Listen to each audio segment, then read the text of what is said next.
do. Richard! Richard, help! Sean, Yeah, it's me! why are you in a sewer? I was looking for the turtles. You were as pathetic as you are sad. Now listen to this, because it's a Pod Bros exclusive. I'll go get a ladder.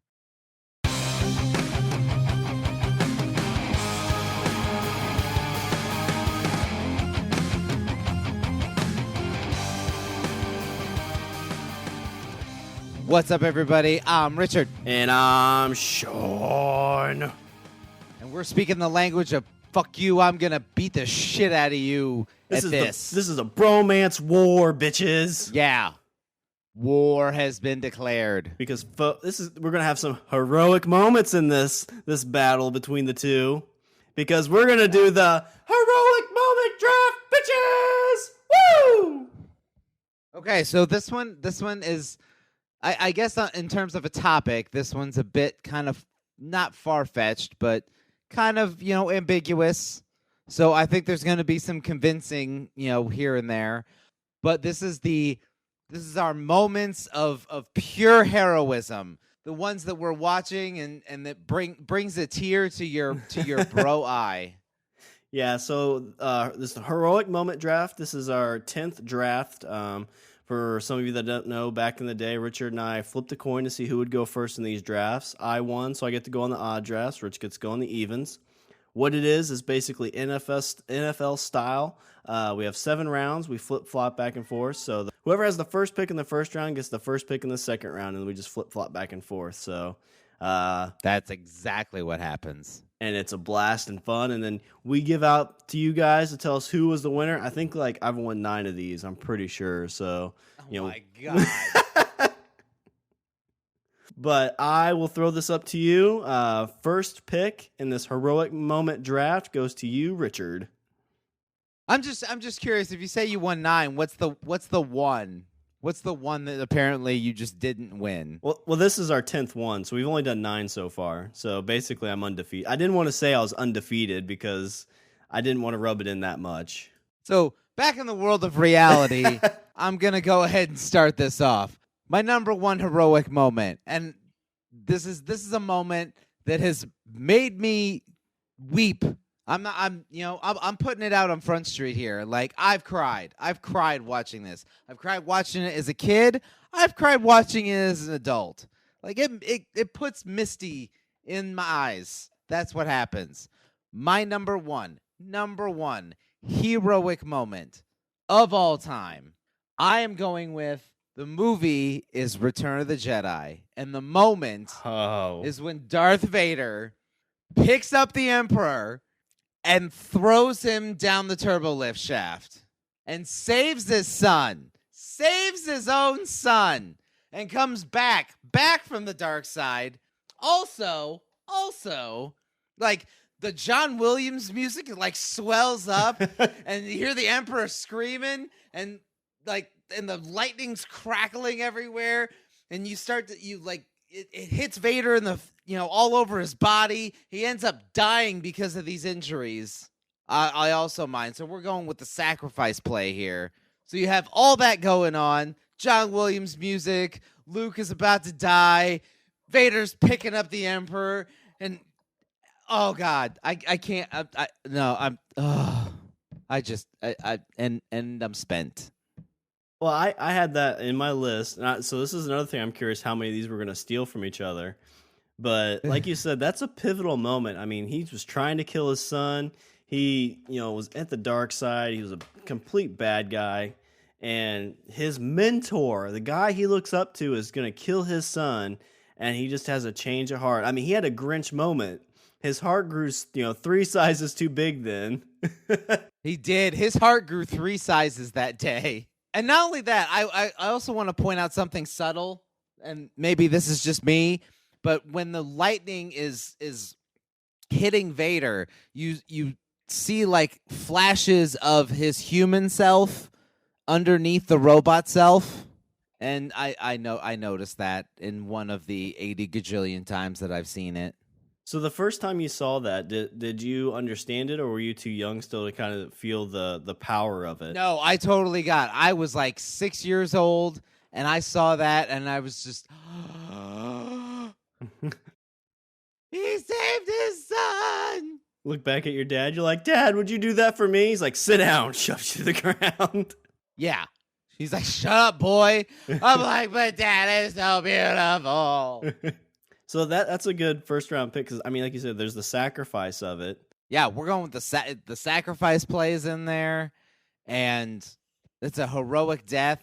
It's somebody that had been a villain throughout the entire trilogy up to that point. He was the bad guy. Well, there was no, in all the first parts of those, there was no humanity in him whatsoever. I mean, he cut off his son's hand. The kid's hand. Yeah. And this was his moment of heroic redemption. This is a heroic moment if ever there was one. and afterwards, when Luke's going back and talking to Leia, she's like, well, did he say anything about me? No, never mentioned you.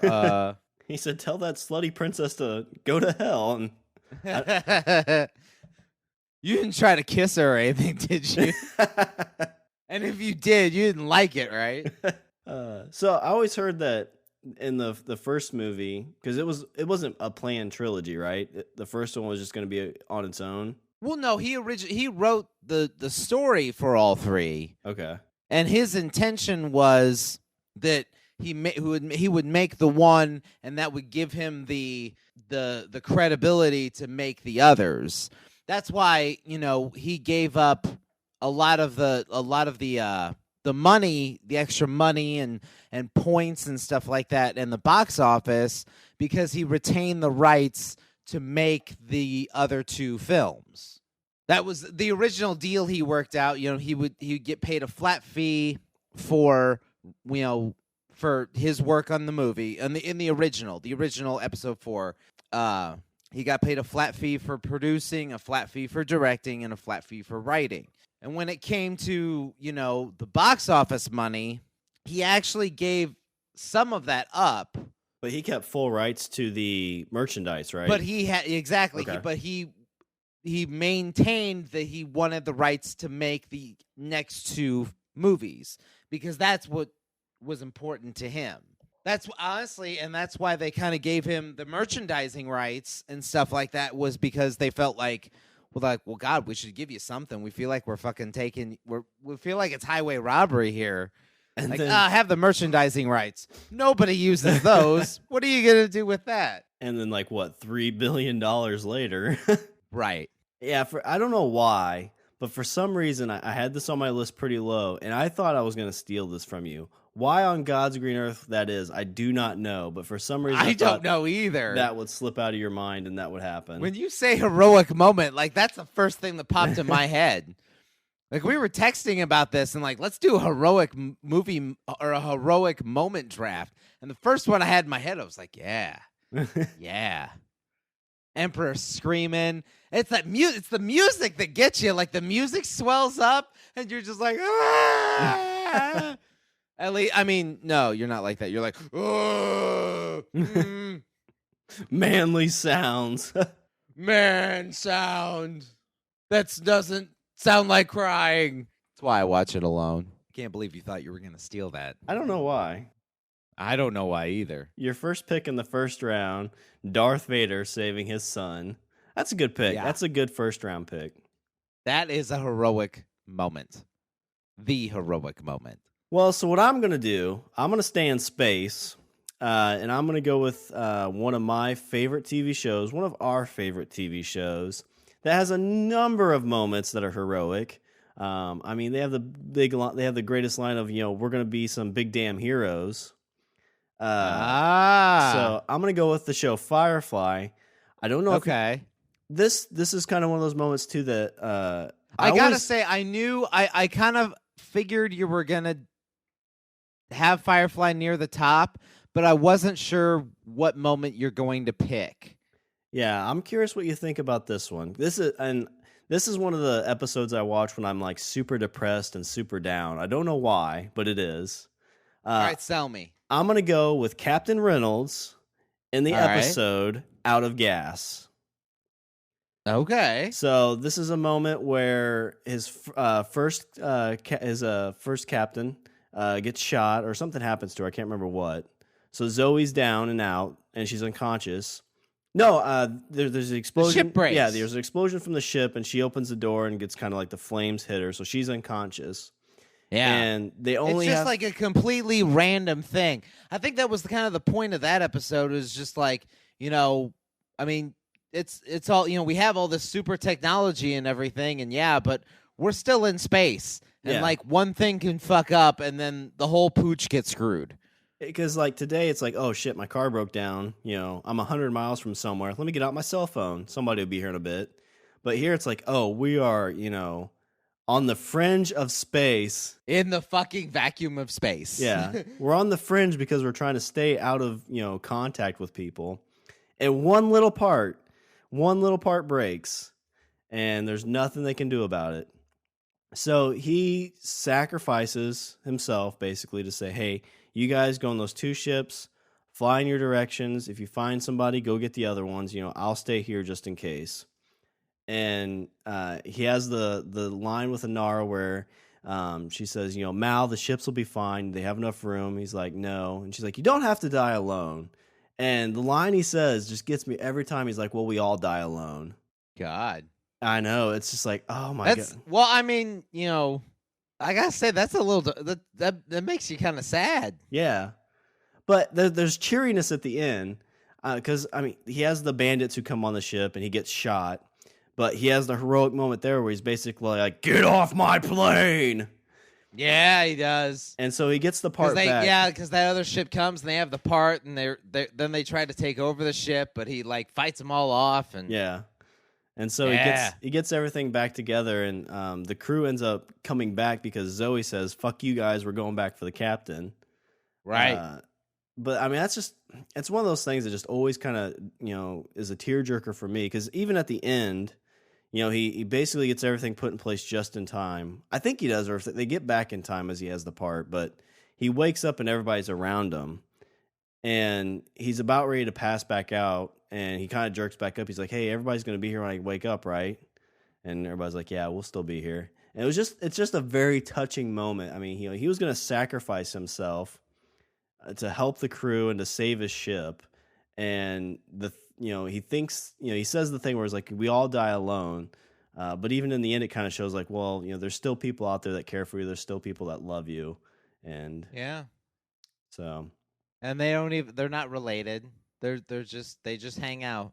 Yeah, they've just kind of fell into each other. The only thing that really binds them together is they all have situations in life that are pushing them away from like the normal route of life, I guess. Right, and they all like being bad guys. Yeah. Honestly, like I'm trying to think of I one moment I would have to go with if we're doing that show. Oh, what episode is it? I can't think of the name of the episode, but Simon and River get kidnapped and taken to this village where they don't have a doctor, and they help people and whatever, and it gets towards the end, and River reads this little girl's mind, and the nurse thinks that she's a witch because apparently it's some backwards like hill town that still believe in witches, even though people are flying around fucking spaceships. But I digress. So they think River's a witch, and they're gonna burn her. They're gonna burn her at the damn stake. Simon is fighting people off, and finally he goes up onto the pyre and grabs onto River, and he's like, "Go ahead and light it." Yeah. And they start to light it, and then all of a sudden the ship flies overhead, and the doors open, and there's Jane with a gun, like trained on the townsfolk. And then Zoe and Mel come around the corner, and he's like, "Look at this! Looks like we just arrived in the nick of time. What's that make us, Zoe? Big damn heroes, sir. Ain't we just?" You see that guy up there in that ship aimed with that laser on you? He aims to shoot somebody. He didn't even want to come back. Right? He didn't want to come back here. Man's looking to kill some folk. But I mean, there's a ton of moments in that show, but I know that's one that I feel like is a good number one. I'm gonna go with Captain Reynolds in the episode Out of Gas. I will say if we're talking raw emotion, I mean that's there. That's it's without the snarkiness, not snarkiness, without the sarcasm and kind of playing it off and self-deprecation of it. It's just like this is it, you know. I never noticed this before, but that's really you remember the episode in Buffy where her mom dies? Yeah. That seems like very much that same episode, like the same kind of concept, because they're sitting around the dinner table joking around, and all of a sudden this thing happens. It's like, oh shit, we're all sad. Everything goes from 0 to fucked in the matter of an instant. Yeah, it's just like that Buffy episode. She walks home after I think something good had happened, or at least she was in a good mood, and she walks in and she's like, "Mom," and there she is, dead on the couch. Yeah.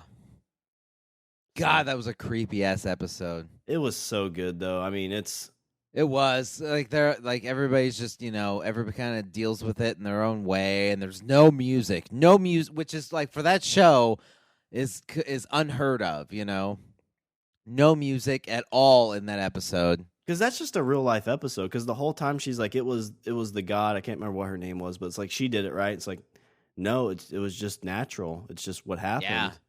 And like, the moment in Buffy's head, like I think whenever you ever have somebody pass away, like I think you have the same kind of thought. Like she plays in her head's like the paramedics show up and her mom's still alive. And like, oh my god, you got here just in time and saved her. And you're like, right, oh, okay. Right. But then it kicks that moment where like, oh, everything's gonna be okay, and then it just like in the snap of a finger, it's no, it's not. Joss Whedon is way to bring us all down, Sean. Great job. Heroic moments. All right, let's hear your second round pick. All right, second round pick. I'm going with a moment that's inspiring. That's inspiring and gives you an inspirational character. And this character, ladies and gentlemen, one of my faves. I'm going with the Doctor. Okay. Doctor Who. Doctor Who. Now, there's a lot of moments that I could say that he was or has been heroic. But there's one in particular, not necessarily from my favorite Doctor, but one moment where I was just like, not only is this heroic, but he's a fucking badass. It's a badass moment. It's a heroic badass moment. There's an episode, it's the season finale of season 5. The episode is called The Pandorica Opens. And they find this is Matt Smith is the Doctor at this point. And him and Amy Pond travel to Stonehenge, where they find underneath Stonehenge is apparently this prison that's supposed to contain the most terrible thing in the universe. And it's starting to open. And all these aliens from everywhere, all the Doctor's enemies, are all converging on Stonehenge because they want a piece of whatever is inside. The Doctor manages to convince some Roman soldiers that are there at the time to like guard the entrance. And then all of a sudden you see these spaceships flying around and shit like that. And there's all the Doctor's enemies, the Daleks, the Cybermen, the Sontarans, the Zygons, all of them. They're all there.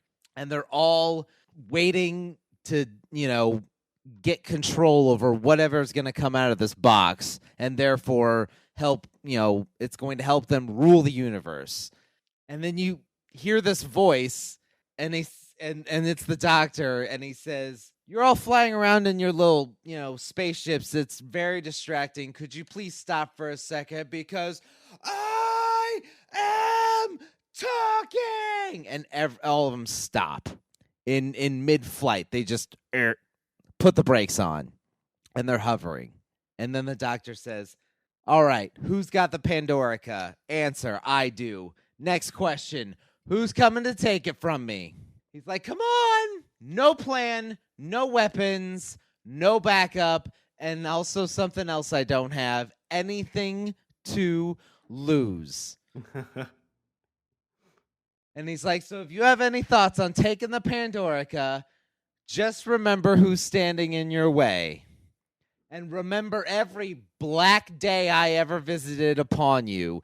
And then do the smart thing and let someone else try first." And all the spaceships just scatter to the fucking winds. And I'm like, holy shit. That's inspirational. That puts fire in your heart. So he kind of does the last stand type thing and Yeah. scares them all off. Yeah, Nice. just with the sound of his voice and just like, hey, it's me. You know all that all that shit that I've done to you that, is terrible. Yeah, I'm here. What you got? Remember all those times that I fucked your shit up? Yeah. Come get it. That's what I'm talking about. That's heroic. To stand in the face of all this opposition and just be like, come on. And they all just And they're like, scatter. well, never mind. Yeah. So what ended up being? So he didn't die or anything from this, I guess. No, he did not. Okay. And what ended up being? Actually, okay. Well, I mean, if we're gonna be honest, I'll put spoilers here. I mean, this was 3 years ago, but I'll put spoilers on it. The spoiler is it's a trap for the Doctor because once the Pandorica opens, it's an empty seat because the trap is that they're going to put the Doctor inside of it. Oh, okay. Bastards. He is the worst thing. He is the worst thing in the universe, and they're going to put him inside it and lock it up so he won't be able to bother anyone ever again. So there you go. That's my heroic moment. Numero dos. All right. So for my number 2 pick, we've recently talked about this flick, but I want to get some female heroic moments into this thing really, really quickly. All right. I'm down. This is a heroic moment that takes place in a post-apocalyptic world. It's a lady who wanted to save some other ladies. I'm gonna go with Furiosa from Mad Max Fury Road, defying the leader and taking these brides away. It seemed like she had a good gig. She could have just done her thing, but nope. She says, fuck you, dude. I'm going to save these ladies, and that's, I'm risking my life and my, livelihood for what's right. So Furiosa is your hero in this instance. Yeah. Fairly new. Okay. Yeah, because she went and saved a bunch of girls. Yeah, and she didn't have to. And she didn't. There's so much to that because, she seemed to have a good gig. She was driving a truck back and forth. I'm sure she got a lot of good perks. I'm sure. She did lose her hand somehow, so I don't know if maybe. I think she was considered like a war party leader. Yeah, I mean, for lack of a better word, been like a good maybe general, I would say. Yeah, something like that. And in this world, I mean, any little bit of extraness you can get always makes life seem a lot easier because. I mean, people were scrounging for a cup of water, so I'm sure she got as much water as she needed. But she saw this situation, this basically dictator who was controlling all these people, and she just said, "No, I'm not going to stand for that. I'm going to take all these women, and we are going away." All right, a little something for the ladies. I get you. And I mean, I know there's a lot of good female heroic moments. But I don't know. I feel like this is one that, she was kind of in, because in post-apocalyptic world that they show, it's always more of a man's man world. Like women get taken advantage of a lot in those situations. I mean, case in point, the brides, these were women that the guy took and basically imprisoned and was taking advantage of them. And she was already strong-willed enough that she wasn't in that type of situation that we know of. And she was able to say, I'm not going to stand for this. I'm going to stand up for the weak. And we are going to, get away from all this. Yeah. I mean, truth be said, and then they were like, okay, now we're gonna turn around and go back. But that's fine. It's fine. It's the intent. The intent was still there, and I'm all for it. And she had a good idea. I mean, she would have went to the Greenland, and her family was there. It would have worked out well, but unfortunately, they were in a bad shape too. And Tom Hardy did his 3 lines. You go this way. You don't know what's out there. You go that way. You know. So yeah, I'm going to go with my second pick. I'm going to go with Furiosa from Mad Max. What have you guys turned around? All right. I mean, Yeah, I would say that's, definitely heroic because she didn't really sacrifice her life, but she sacrificed her life, I guess, as I mean, if you understand the distinction. She didn't give up her physical life, but she gave up like what would in a post-apocalyptic world, I would think if you got a sweet gig, I mean, holy shit, you need to keep it. Cuz I mean, I would. Yeah, I think you would do a lot of bad things in that world to live comfortably. Like, hey, there's clean water and food and the chance of me not dying. Okay. So just do this. All right, I'm down. Just turned a blind eye to some of the stuff that seems immoral. Well, we're kind of in an immoral world now, so kudos, buddy. Yeah. Kudos. Have at it. All right. Okay. I'm going with another death for my moment number 3. I would say this is a very heroic moment. I've seen this in 3 different incarnations. One is in a book, one is in an animated film, and the third time I've seen this is in a live action film. And all 3 times I would say it pulls at the heartstrings. It's not I wouldn't say it's necessarily a death that, means a great deal, because I think that things might have still happened the same way had this not had the death not happened. I am going with the death of, well, I'll put out the live action version, because I think that's what everybody's probably familiar with. I'm going with the death of Sean Bean as Boromir in The Fellowship of the Ring. And that's where the ranger gets shot with the arrow, right? By the orcs? Right. He gets shot with like 5 arrows. Okay. So set the scene for me on this part. Like, what's the heroic moment he's fulfilling in this? So this is right after he tries to steal the ring from Frodo, and Frodo runs away from him. And he realizes, like, holy shit, what have I done? I'm a terrible person. That the whole rigmarole. And then you find Merry and Pippin are in trouble. They're getting attacked by Uruks. And like I said, I'll stick with the live action version here. So Merry and Pippin, they're about to get, at this point we think killed by the Uruks.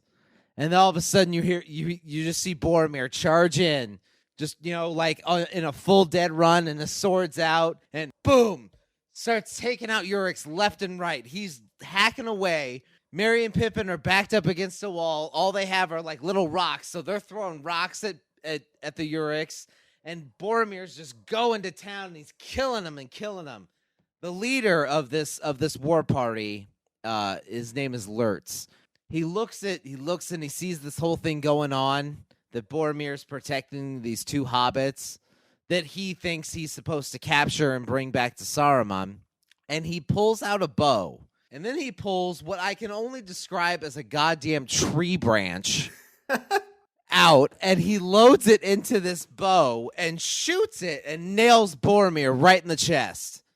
And the heroic music that's playing all of a sudden just goes to a dead stop. And the hobbits are looking at him, and Boromir's like, holy shit, I just got shot with an arrow. And he just keeps going. You know what I mean? He's hurt, but he's going. He's still stabbing him and whatever. But then the music starts to get kind of tragic. It's not as upbeat as it once was, because holy shit, this guy has, a limb sticking out of his chest. And then you hear the sound again. Another fucking tree branch lands right in his goddamn stomach. And at this point, I think he's kind of like, Jesus Christ, this hurts a lot. But he keeps going. Where's the magic potion? He's still going. Off he goes. And he's still killing him. Which I don't understand. Like, if I'm a bad guy and and I can't take out a guy that's been shot twice by this guy that apparently figured out a way to do a javelin throw from a bow, I mean, what am I doing? But he keeps killing him. And then you hear it again. The third arrow. Whoop, poof. Now at this point, Boromir is just like, I don't know if I could do this anymore. And he kind of kneels down, and and the Uruks run up, and they grab the little hobbits, and they run off, and they're just kind of truck by Boromir, and the whole time he's just like, I don't know if he's trying to get through the pain. I don't know what he's doing, but he does all that, and then this head Urich comes up, pulls out another fucking tree branch, and goes to shoot him for the 4th time. Oh, jeez. But then in steps Aragorn to, knock him out of the way. Now, in the book, I want to say he got hit with more arrows than just the 3. I want to say it was 4 or 5. In the animated, because they did an animated Lord of the Rings back in the early 80s, and I want to say he got hit with about 4 there, too. But yeah, like, the dude's, like, imagine me, like, grabbing a branch off a tree and shoving it into your chest. Like, do you really want to keep going at that point? No, you wouldn't. I'll answer for you. No, you wouldn't. But you know what? Boromir did, and I think that's goddamn heroic. That's pretty heroic. It's kind of the whole, like, D&D thing. You never really, in that moment, you get shot 4 times, but you come out on top still. But, yeah, in that moment, he gets shot 4 times, still kills a few people, but he's done. He's not coming back to life. Yeah. No resurrection, no true resurrection there. Don't we have a cleric? He's dead. Wait, if we bury him, we get extra experience points. If anybody has a chance, check out Gamers. That's what that's from. Oh, yeah. That'd totally make up for that orphanage we burned down. So your third pick, you're going with Lord of the Rings? I'm going with Lord of the Rings. I'm going with the death of Boromir. Okay. Well, for my third pick, I'll go with the death as well. But my person is going to come back to life. Not come back to life, in a great shape, but... So we know it's not Sean Bean. Yeah. So this is my second Joss Whedon. This was supposed to be the end of this series, but I'm going to go with Buffy Summers jumping to her death at the end of season 5. This one was on my list. This one was a steal for me because I mean, how can you go wrong? It's the Slayer, and she's dying. Yeah, I mean, she's for her sister. She's the namesake of that show, and to save the world. Yeah, save the world, save her sister, who technically wasn't even her sister. She was True. a creation. True. In the scene at the end of that, I mean, you've got Spike on the ground crying, everybody just doesn't know what to think. And yeah, you wonder if the series ended that way, how powerful a show that would be. Because I mean, I totally agree. And because I was going to say, I mean, like you said, the show was supposed to be done. Like that was supposed to be it. It switched networks and continued on for 2 more years. But yeah, originally season 5, they were done. They were going to be done. And it was over. No more Buffy. But instead we got 2 more years of Buffy on TV, and then we got another 2 years of 3 2 years of Buffy and 3 years of Buffy in comics. Well, I think they just started Buffy season 10, didn't they? They might have. I know we say seasons, but I mean they're issues. Season 9, I think, was the whole Twilight thing, right? I only got to... Okay, it's Twilight, but it's not like sparkly vampire Twilight, so don't jump my nuts. It's like cool vampire Twilight. And I never hear that. I can't remember, did Giles kill the male version of the god after Buffy had died, or did he do that before? This was before. Okay, because this was during the whole end fight sequence battle thing, and whatever. Yeah, I remember seeing that moment, and you see Giles Buffy won't kill a human, and yeah, the guy's kind of like, oh well, good thing for me, and he sticks his hand over his mouth. He's like, yeah, but you don't know what I'm capable of, or something along those lines. No, she even though she knows it's against her better judgment. He's like, she won't kill a human. She's a hero. She's not like us. And then the dude's like, wait a minute, what do you mean us? And then, and dead.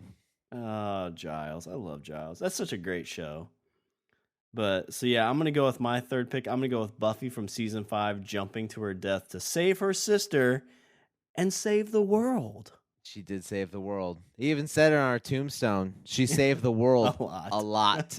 Not to harp on it too much, but I just started watching season 4, I think. Isn't that when she goes to college? Or is it season 3? Yeah. Yeah. And the first like episode or two, she runs into that college band of vampires, and they Right. take her umbrella she got as like the class protector. Yeah. And she's like, "You don't want to touch that." What, you mean this? Drops it and breaks it. My kids have because I have all the seasons. I actually own, like, I'm that I don't watch them on Netflix. I actually own all 7 seasons on DVD. I have the physical box sets on DVD, and they're not even like in the plastic cases. Like, we're talking the old school like big box sets that look like books, and they like unfold and shit like that. But I have all 7, and my kids have recently discovered them, and so they've been kind of like plowing through them. And I want to say I think they're on season like 4 or 5 now. Nice. Do they think it holds up? Like, they don't think it's too campy or anything? No, they're totally into it, which I found really surprising, especially in the first like 2 or the first couple of years, because there's a whole lot of 90s reference. Oh yeah, in those first, yeah. Because that's all 90s kid in high school. Like, I could have related, I can relate, but but it seems like it kind of taps on like general. It seems like even though there's some 90s references here and there, it kind of stays general enough that I would say it's still relevant. So there you go. I will give you kudos on the death of Buffy. That's a hero play. God, there's a lot of death. Well, I mean, that's the most I think heroic thing is when somebody sacrifice. Like, you can't It's do anything the sacrifice more. play.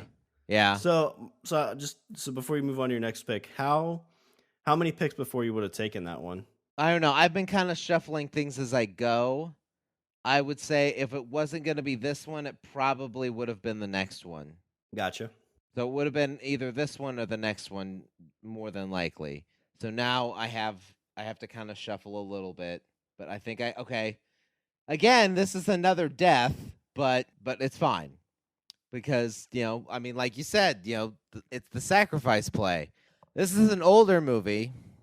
This is from the 80s, and it stars what I think is, a very, like, a great actor who is also no longer with us, performing, like I would say, one of the seminal moments of an entire franchise. And this is a franchise that's encompassing, let's see, 1, 2, 3... like 5, 6 television series and a good 8, 9 movies. Okay. I'm going with the death of Spock in Star Trek: The Wrath of Khan. Star Trek II: The Wrath of Khan. So I have not seen the original. I tried watching it after, because Star Trek was a little bit before my time, and the first 2 times I tried to watch it, it's just very dated. Like, I mean, it looks very, very fake. You talking about the original series or just the original movies? Well, the original series, I tried watching the Star Trek the movie. Yeah, like, okay, I would say that if you're not into the Star Trek, in general, watch the even-numbered movies. Okay. The even-numbered movies are the good ones. The odd-numbered movies are the ones that not so much. So 2, 4, and 6, and then, I mean, the show to me, I would say is, I mean, yes, it's older, but I mean, that's kind of one of those things that, like, I like vintage Doctor Who, so you have to look past the rubber monsters and the Star Trek to me reminded me a lot of the Twilight Zone in a way that it kind of like. Each episode kind of dealt with a specific theme or problem or whatever, and it was kind of a social commentary. The series was. I mean, the movies were something completely different. Star Trek II: The Wrath of Khan. I'll set the stage for you. In this moment, the reactor core in the Enterprise is going to blow, and nobody can get in there to fix it because of the radiation. Nobody human. So Spock is going to go in, and then the doctor's like, no, you can't. It'll kill you. And then Spock's like, well, of course you're right. And the doctor turns around, bam, Vulcan nerve pinch, knocks the doctor out, goes in, fixes the reactor core, fixes the ship, Kirk's on the bridge, And then he gets this transmission, and they're like, you need to come down to engineering. You need to come right now. And so Kirk makes a mad dash for engineering. And they see that, Spock's in there, and he's laying down. He's not laying down. He's kind of sitting, leaned up against the reactor core. And Kirk tries to rush in there, and they're like, you can't go in there. Like, it'll kill you in an instant. And they're like, well, we have to save him. And then Scotty's like, he's dead already. And then Kirk goes up, and he puts his hands on the glass, and he's like, Spock! And Spock stands up. And it's subtle things with this. Spock stands up, and he kind of straightens his uniform after he stands up. And he turns around, and he walks towards the glass. He actually walks into the glass because the radiation's made him blind. Oh, okay. At this point. So he hits the glass, and they're like, is the ship out of danger? He's like, yes. And he says, the needs of the many outweigh the needs of the few. And like, I mean, I would say that's the Vader death moment of the Star Trek, or the Vader redemption moment of the Star Trek universe. That's the one where everybody's like, oh, God, Spock. Because he's like the fan favorite character, Yeah. And they kill him off. Was this this was in the second Star Trek? Yes, this was Star Trek 2. Okay. So how does he come back to life? That's dealt with in Star Trek 3, The Search for Spock, which, okay. like I said, not a fantastic movie, but it's okay. Gotcha. It's like, hey, he died, but he's back, so go watch number 4. We got him back.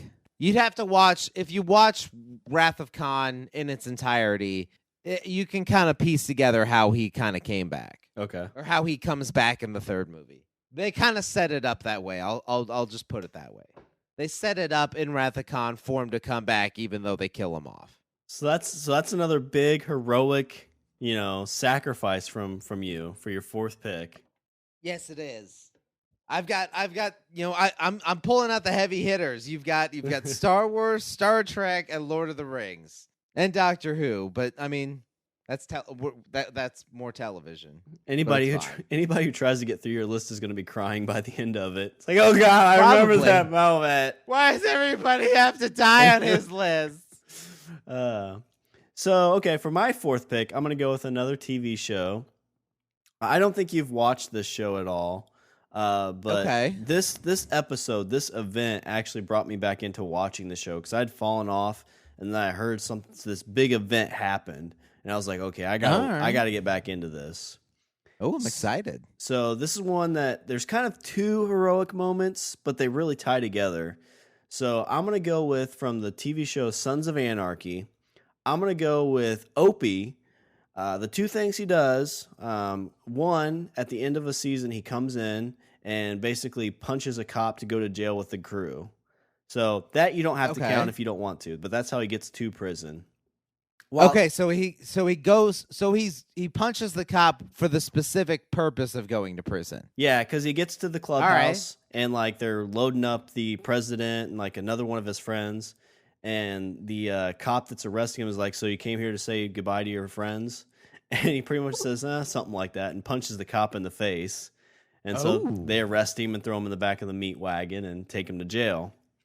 Now, while in prison, there's 4 of the crew in prison, and basically an outside gang member has paid the prison guards money to basically send one of the crew members into essentially just a death. He's gonna have to fight 3 guys in just a all-out brawl type scenario. So basically, you're dead. There's nothing you can do. There's 3 on 1. Oh, so this is like he's outnumbered. It's 3 against 1. Yeah, but the fucked up part is like you have to choose who's going to fight this. There's the president, Opie, and then another guy. And so the president, being like, well, I'm the president of this crew. I'm the one who fucked up. I'm going to go in there and fight. And right as he's pretty much walking in the door, Opie grabs him, throws him away, and runs into the room. Essentially being like, I'm going to die for my president. I'm going to die for my basically brother, in this, this biker club. And so he punches a guy to get into prison. Yeah. To make the quote unquote sacrifice play. Does he die? Yeah, he gets fucked up. So the fucked up, I mean, the whole crew is watching this through like glass. So like Oh they're God! So this is like a whole like Passion of the Christ thing. He's like yeah. getting the shit kicked out of him, and So everybody's just watching. yeah, so he walks in and these prison guards let, 3 big like gang members walk into this room and they throw a pipe in the middle of the group. And so Opie's putting his hair back. Like, I mean, he knows there's nothing he can do. He can't kill 3 guys on one. But he gives it a fucking go. He starts punching the shit out of them, and he gets a few good licks in. But, I mean, just like in real life, takes one punch to knock him back. The other 2 guys grab him, and they just start beating the shit out of him with this pipe. And the whole crew is sitting there watching this, happen. Because, there's always that hope, like, in TV shows, probably more than what they would have felt in real life. That moment where you're like, well, he'll come out of it. Like, he'll Yeah. snap, like, it'll all turn around. And Nope. it's just a pipe to the back of the head, and you just poof. But I mean, it was a sacrifice. I know I'm gonna die. It's like Spock. There's nothing I can do besides save, a person. And it's such a good moment. And like I said, that brought me back into this TV show. Have you watched the show like in its entirety? Yeah, I've seen the whole show. It's the season before this, it kind of dropped a little bit, and that's why I stopped watching. And then this thing happened. I'm like, fuck, well, I gotta see what happens. And it really picked up after that. What season is it that this happens in? I want to say 3 or 4. I think he goes to prison Okay. with them at the end of 3, and this happens in 4. Okay. So season 3, you say, is kind of lackluster, but it picks back up. Yeah, and then it stays pretty good. The last season is probably one of my favorite seasons of a TV show ever. And it really feels, I mean, not to spoil too much about Opie, but like in this club, he goes to jail. He's just coming out of jail in season 1, basically taking the rap for the club. In season 1, they think he's a rat, so they try to kill him, but they end up killing his wife. Ooh. And so this club, and his dad's in the club, and the club ends up killing his dad too. So there's just all this shit. Yeah, there's all this bad shit that happens to him, but in the end he still sticks up for the club and sacrifices himself. Huh. Yeah, if you get a chance, it's a good watch. I mean, if you can power through season 3 or whatever season that is, I can't remember. Yeah, I gotta say, like Sons of Anarchy, it's one of those shows that it's on my, it's like on my to watch list, but I don't know why I never get around to it, but I just never get around to it. I think it's just because like, I don't know, it just seems like, I guess it seems like a big group of anti-heroes in a way that I don't, they're all criminals and they're all, so I don't see where the humanity is in it. But I mean, I could see what you're saying with that. Yeah, the guy who wrote it, Sutter, I mean, it's basically a Shakespearean tragedy. I mean, he based it off of, I think it was Hamlet. He kind of based this off of. Okay. I mean, all right. Yeah, if you get a chance, it's a really good watch. Yeah, I guess really in my head I'm thinking like I guess one of the reasons I haven't gotten around to it is because in my head I'm thinking like why am I gonna care about these characters because I don't even know if I'm gonna like them. Yeah, because it's like. But I mean, it seems like they all have redeeming qualities. Yeah, like people do. So that is my 4th round pick. All right, that.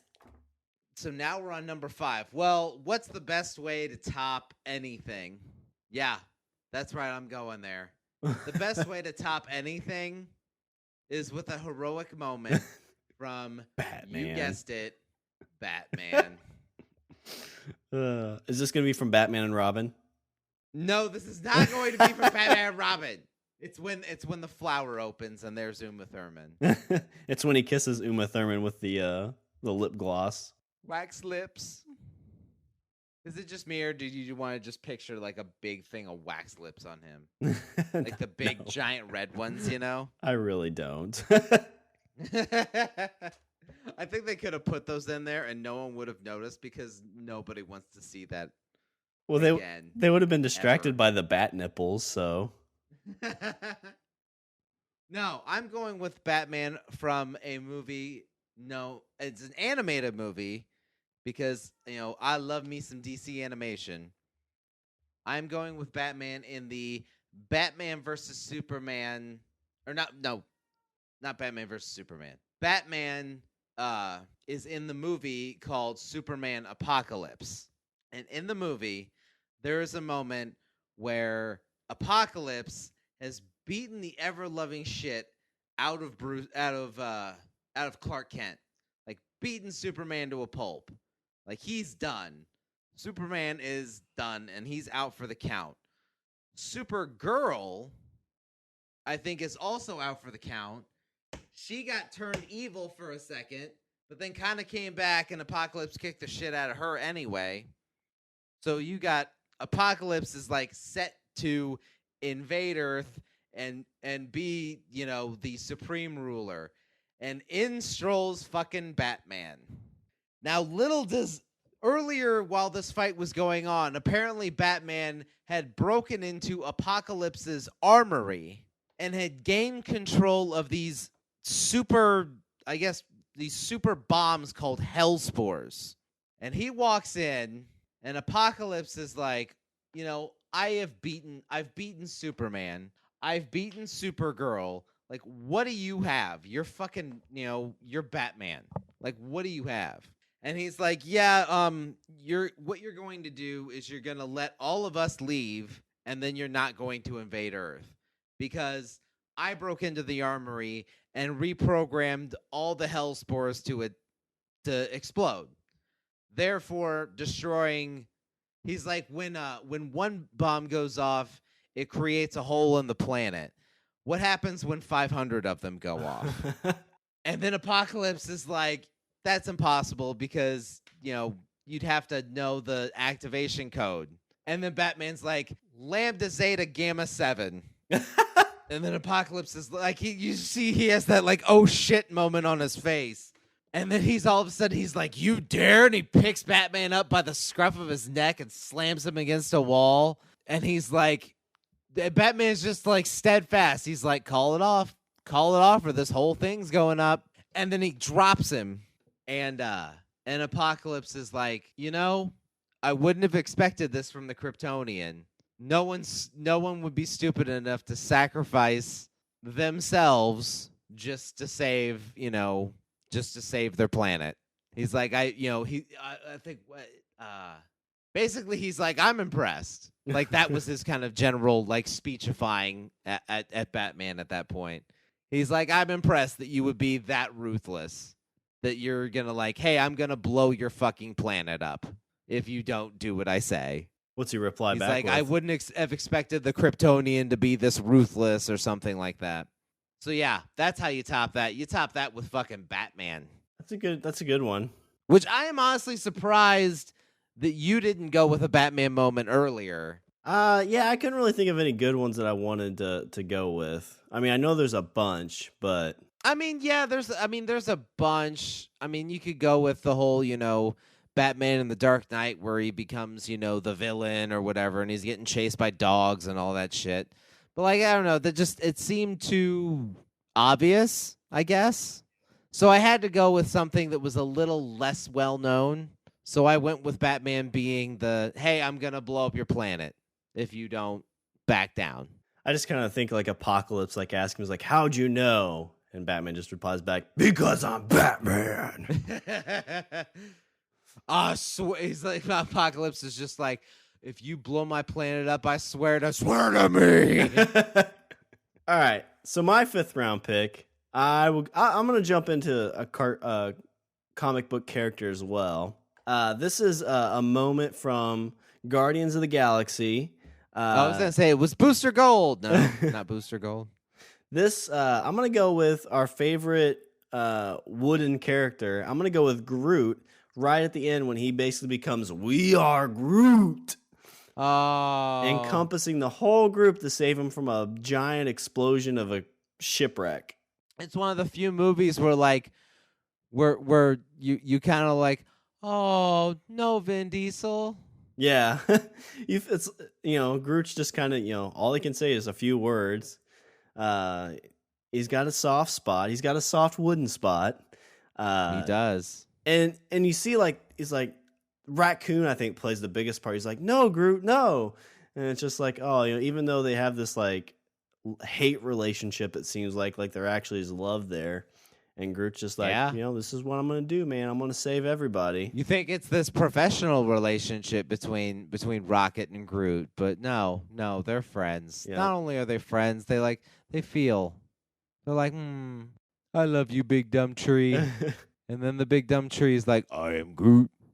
And so when you see, and I think what's so heroic about it is like it's not like an instant shipwreck. It's a slow progression to like, oh shit, we know we're gonna die. It'd be like sinking the Titanic and then Groot turning into a boat.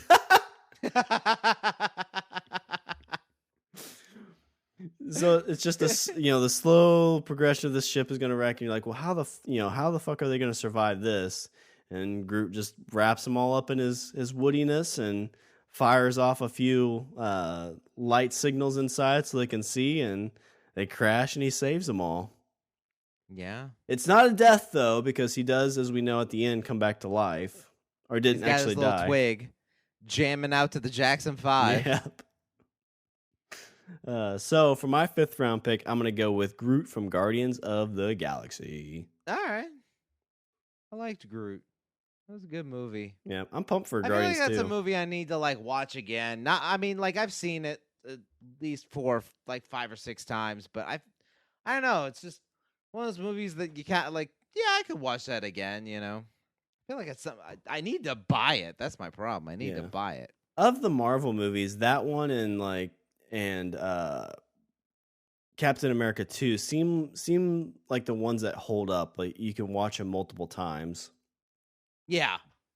Like I agree. Avengers is kind of like, I could watch it again, but I know it doesn't really hold multiple watchings. Avengers 2 kind of the same thing. Yeah, I mean, well, I'd say, I could watch that not really so much for the story, but for the big pretty at the end, Yeah. I would say, definitely I would say that Avengers holds up to multiple viewings, but only if you have it on Blu-ray on an HD screen. Because then you're just like, ooh, explosions. All right, for my 6th, we're at number 6. 6. We're winding down. Yep. 2 more to go. Down. All right. I'm going with some more speechifying. Back then I went with, back at way back in the number 2 era, I went with Doctor Who and some little speechifying. I'm going to go with some more speechifying in this. And this is from a show that I know I've mentioned before that I really liked. It's been and gone now. I doubt you've seen it. It was on HBO. It was called The Newsroom. I've seen some YouTube videos, but I haven't seen much of it. Okay, well, if you've seen some YouTube videos of this, then you'll know exactly the moment I'm talking about. In the first, I would say, 15 minutes of the series, episode 1, season 1, episode 1, first 15 minutes, I'm trying to think of the actor. Is it Jeff Bridges? Daniels. Jeff Daniels, thank you. A person asks him, why is America the greatest country in the world? They asked this panel of 3. And I'm sure that people have seen this over and over again on YouTube. I don't even know how many millions of hits that this video has, but I'm sure it's lots. And in this room full of people in America, in a country where I would say that it's considered taboo to make the kind of statements that he made in this show, or even fictitiously at this college, he says America is not the greatest country in the world, and the whole room goes silent. Do what? Right? Because I think if that actually happened, that's actually what would happen. If some, if there was some, like a news anchor or just any prominent figure. Someone said, "Why is America the greatest country in the world?" And he's like, and the person was like, "It isn't." I think that he would get the exact same he or she would get the exact same reaction. Well, then he goes on to this tirade about how he's like, he points, it's some 20-year-old college student, and he says, and you, sorority girl, just in case you accidentally wander into. I actually rewatched it again today.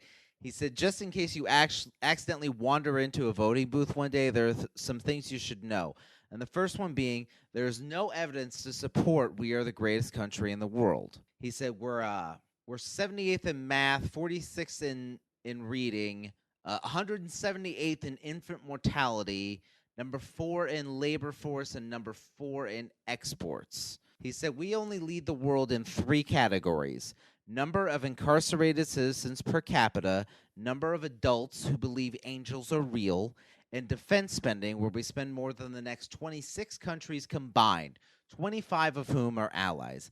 And he says, now this is not the fault of some 20-year-old college student, but you are without a doubt a member of the worst generation ever. So when you ask what makes America the greatest country in the world, I don't know what the fuck you're talking about. So then everybody's just like, oh. Like everybody feels like everybody kind of looks down at their shoes like, now I feel bad about myself. And then he breaks it down, but then he lifts you right back up. Lifts you back up, and he's like, we sure used to be. We stood up for what was right. We waged wars and passed down laws and struck down laws for moral reasons. He said we waged wars on poverty, not poor people. We made ungodly technological advances, explored the universe, cured disease, cultivated the world's greatest artists and the world's greatest economy. We reached for the stars, and we acted like men. We aspired to intelligence. We didn't scare so easy. We put our money where our mouths were. And everybody's just like, yeah, we were awesome, but maybe we're not so awesome. We should be awesome again. Some dude's in the back. He's like, weren't you in Dumb and Dumber? But I mean, I think one of the things that helps, like with every either speechifying moment or death moment, it's the music, man. The music is what gets you, because like the guy starts, talking to, going on this like tirade and whatever, and then the music starts to kick in. This little piano, like doo doo doo doo doo doo. He's like, we used to be, we were, we used to be informed by great men. Good pick. And then he, but yeah, that's for me, that I think that's a heroic moment, and I think there's a reason that has so many million hits on YouTube, and why I've had people constantly share it on my Facebook page. Like it seems like it kind of crops up every like 3 to 4 months. Like I'll be scrolling through my news feed and someone reposts it from forever ago. That show started in that's like 3 years ago, and it still pops up in my news feed. Yeah, I think it just recently ended, didn't it? No, it ended last year. Oh, okay. And that was its 3rd season. Yeah. So 2011. So 2011 was when that first came out. Yeah, I think that's a good. And still, I find it, on my Facebook feed or something like that. Yeah, that's definitely a different heroic than what we've had so far in the drafts. Most of them have been somebody kind of saving, or a more physical heroicness, and that's more of a mental, intellectual heroicness, courage, if you will, courage of fortitude. Great mental stamina. For my 6th round pick, I'm not going to go with any pussification type of heroicness, throwing around words and being all, oh, we used to be fancy, but now America's just not. I'm going to go with some men, Richard. Oh. I'm going to go with about 300 of them. Yeah. Oh. How do you feel about that? It. I'm going to go with 300. Damn it. You did. Oh, from the jaws, you snatched this one from my goddamn jaws. You're talking about 300 against, I can't remember, it was like 10,000, and they held up. What are you going to do if it rains? Or what are they going to do if they block out the sun? I mean, all those badassness. That was such a great movie, based on historical events. Although I don't think it was. The whole movie was like one big heroic moment, I would say. For me, like the moment I would like, are you just naming off the entire, like just the whole movie, all of it? Yeah, well, pretty much. Like Well, they're not wearing armor, they're wearing capes and loincloths, and they're beating the shit out of 10,000 people. they have like, what abs do you of got? steel. I mean, I just Got abs of steel and slow motion cameras. Like, what do the Persians have? I just think it's more of just them, stepping up to the plate against, unbeatable odds. It's they try to get help to go to war, and the higher power said no. We can't go to war with the Persians. I'm like, all right, well, we're just going to go for a walk then. We're not going to war, and that's what united this whole country, and the heroicism of these guys united a country. I would also for me the defining moment of that, I would say, would be the very end when it's obvious they're all gonna die. I mean, they even make it they kind of even joke about it. They're like, we're gonna go and we're all gonna die. Like, that's what's going to happen. We're gonna go there and we're all going to die. I think at one point he says, make breakfast and eat hearty, for tonight we dine in hell. Yeah, that's such a great line. But towards the very end, the Persians, have him surrounded, and they're ready to put down their fucking rain of arrows. And Leonidas breaks through the ranks, grabs a javelin, and chucks it. Yeah. And the thing flies up, and it catches the God King Emperor right in the side of his face, and you see the little piercings come off. And it's in that moment that he's just like, ah, like he has that scream. He made a god bleed. Yeah, that's fucking awesome. So for my 6th round pick, sounds like it was a money shot steal. It was. It really was. That was the next place I was going. Damn it. So I'm gonna go with 300. Let's see. I've got 2 here, and I'm not sure which one I should go with.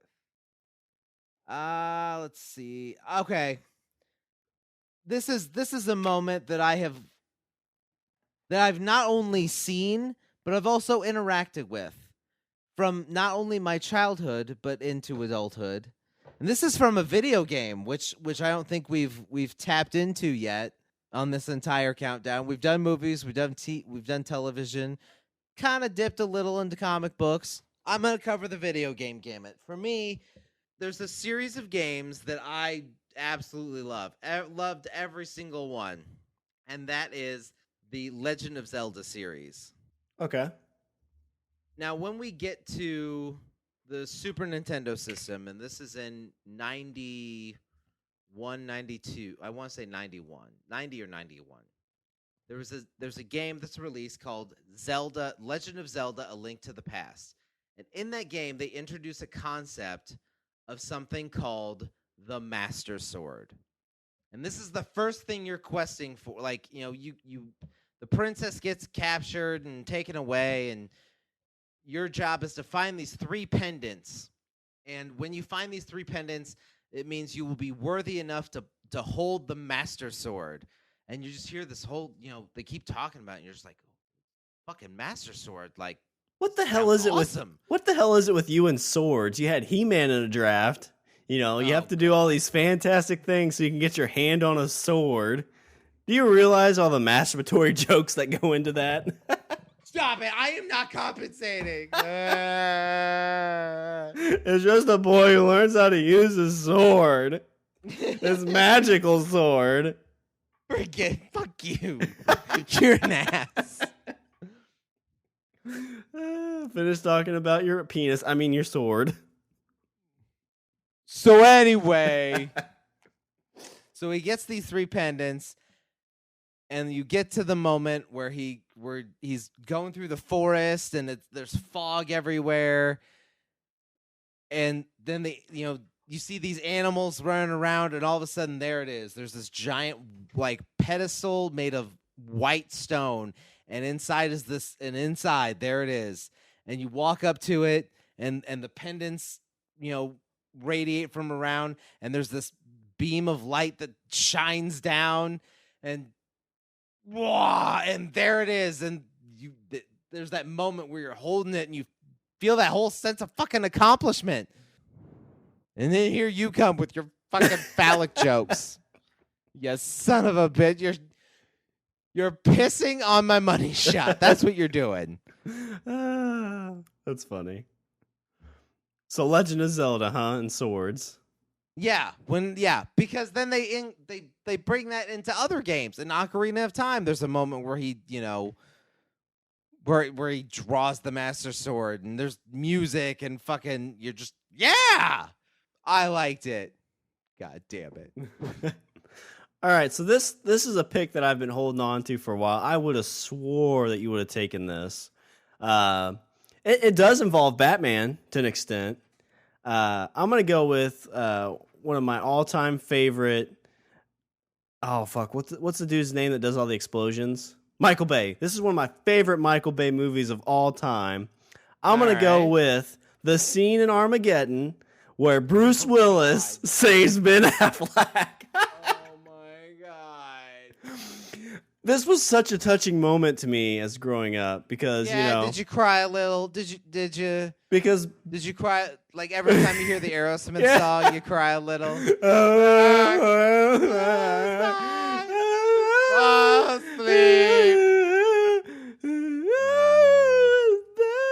a sad person.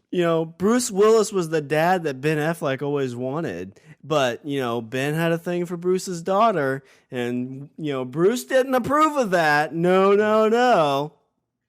But in the end, you knew Bruce cared for Ben. Like every fucking cliche, rolled it.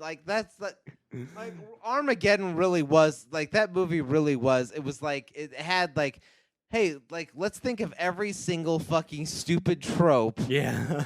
And let's put it all into one movie, and that will be Armageddon.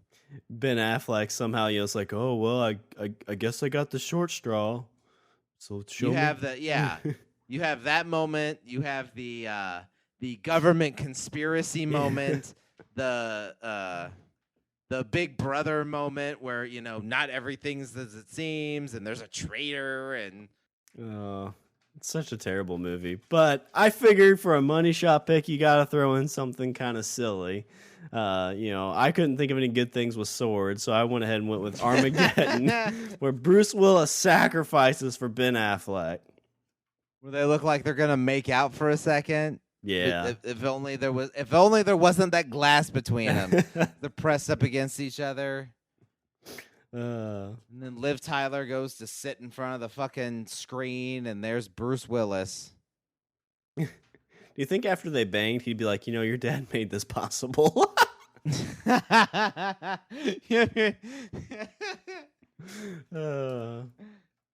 Did you have any other ones? Did you have any other ones that you didn't? Yeah. Oh, so the other ones I had, one that I really wanted to do, but we've kind of done a lot of sacrificing. This one I read in a book too, a true story, but I don't know if you've seen it, but in the book and movie and real life event Lone Survivor, one of the guys in the group, his name's Murphy, actually walked out into an opening while they were in a firefight so he could use the satellite phone to ringing help, basically. So he walked out to make this call and ended up dying, just try and save the other guys. That was one of my picks. I had the dog from I Am Legend. Oh yeah. That was a pretty tearjerker moment. 30 Days a Night when he sacrifices himself to in the sunlight. Damn, you had a few. I only had one, and then there's one I'm surprised you don't have.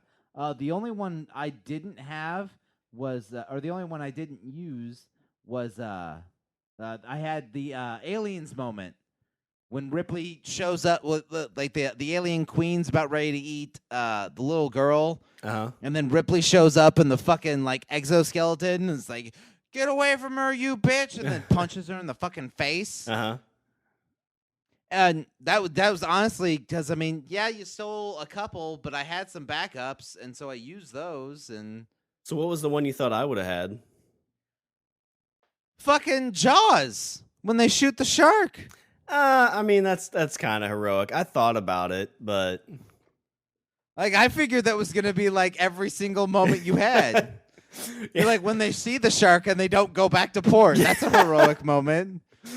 When he shoots the shark.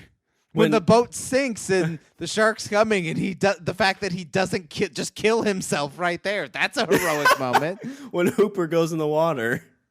The fact that everybody on the island just didn't kill themselves, like there's sharks in the water. Everybody drink the Kool-Aid.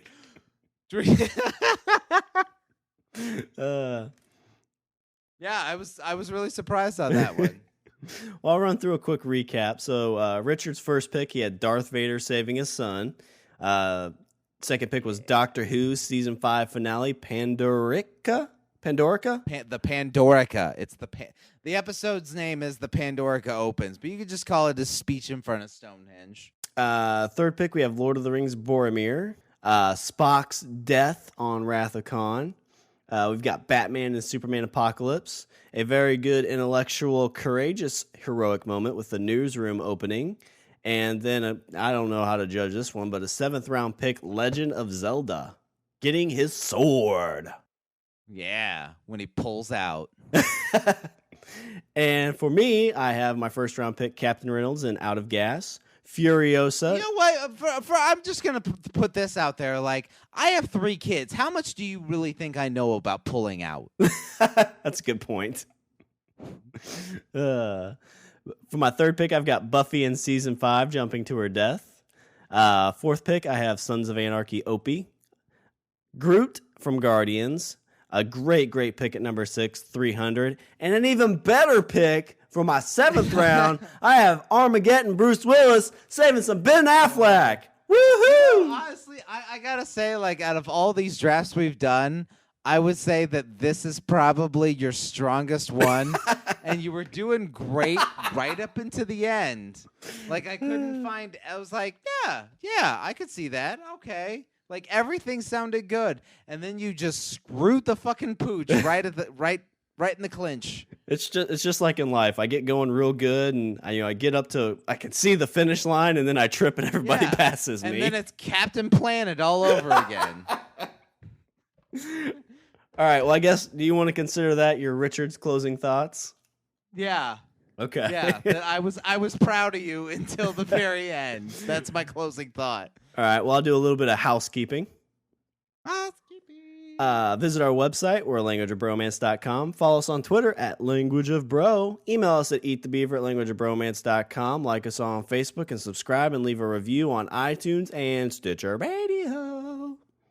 And also don't forget to check us out on the Pod Bros Network. The best podcast site on the internet.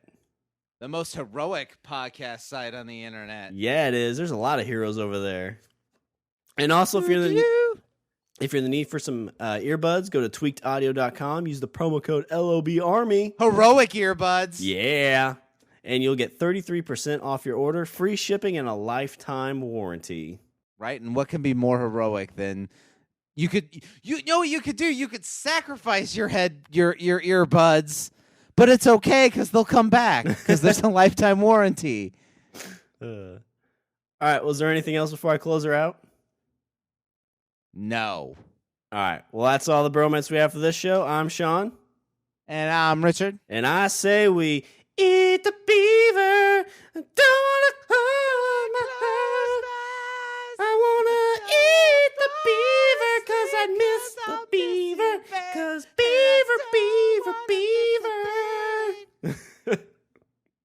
Number 1 hit.